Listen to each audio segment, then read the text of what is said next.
इटारसी के कारोबारी के साथ ग्वालियर के कारोबारी ने 11 करोड़ रुपए की धोखाधड़ी की। इटारसी के कारोबारी को 135 बीघा जमीन बेचने का झांसा देकर अनुबंध किया।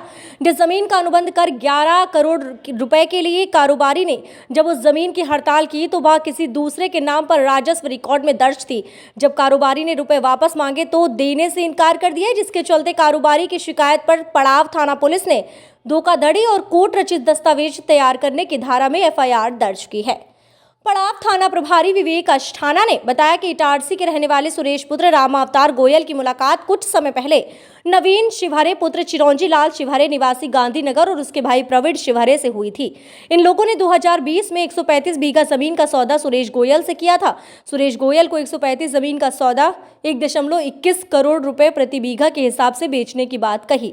जमीन सुरेश को पसंद आ गई। उन्होंने जमीन खरीदने के लिए 11 करोड़ रुपए बतौर एडवांस दिए और विक्रय अनुबंध पत्र तैयार करा लिया। विक्रय अनुबंध पत्र तैयार कराने के बाद उन्होंने राजस्व विभाग में जमीन की पड़ताल कराई। तब सामने आया कि जिस सर्वे क्रमांक की जमीन को नवीन और प्रवीण ने अपना बताया वह उनके नाम पर है ही नहीं।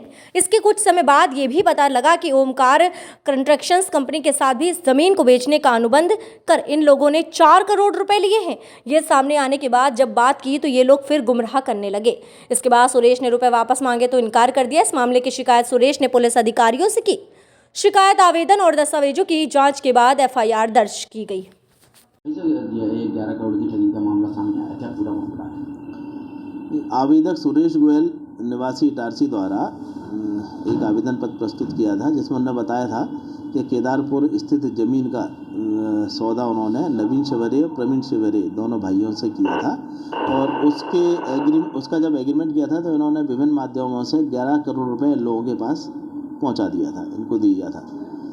लेकिन अब ये हो रहा है कि वो ना तो इसकी रजिस्ट्री इन्होंने कराई और फिर जब मालूम किया तो उक्त ज़मीन जो है वो 134-35 बीघा इनकी नहीं है, उसमें से मात्र कुछ ही ज़मीन नवीन शिवहरे प्रवीण शिवहरे की है, बाकी अन्य लोगों की है। और उसका एग्रीमेंट भी इन्होंने सुरेश गोयल से एग्रीमेंट की बात किसी और को भी करा दिया। तो आवेदन पत्र की जांच थाना पड़ाव से एवं वरिष्ठ अधिकारियों से की गई थी और इसमें विधिक अभिमत के बाद में दोनों के विरुद्ध धारा 417, 420, 467, 68 और 471 के तहत प्रकरण पंजीबद्ध कर विवेचना में लिया गया है और जैसे जैसे विवेचना में तथ्य आएंगे उसके अनुसार हम लोग कार्रवाई करेंगे। क्या आरोपी सर गिरफ्तार नहीं? अभी गिरफ्तार नहीं हुए आरोपी, अभी विवेचना जारी है।